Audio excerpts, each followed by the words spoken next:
I've been in this relationship field a long time, and if there's anything that people are always asking me, it's like, give me one tip. What is the most important thing for me to know about how to have a healthy relationship?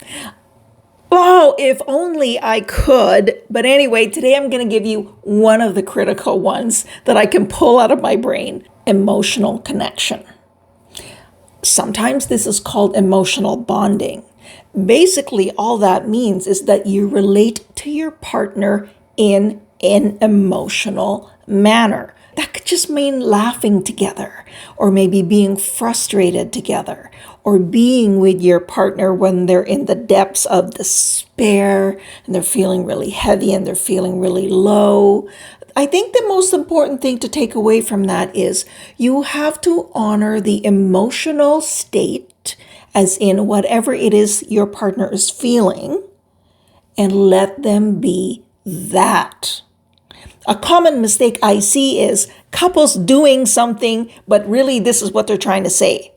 Can you stop being so depressed? You're making me uncomfortable. Now I gotta try and fix you, and I don't know how to even do that. So can you just quit that?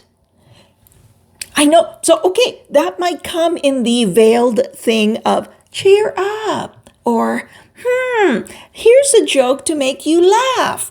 Now, I get it. These things, if there's a zone that causes a lot of difficulties for couples, it's here in the emotions. Some people just really suck with the harder emotions.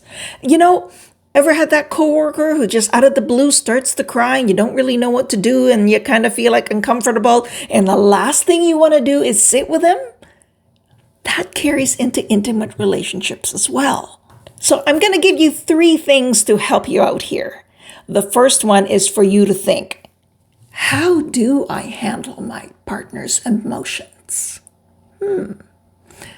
Number 2, out of all the emotions out there, which ones do I hate the most? Number 3, ask your partner how you are with their emotions.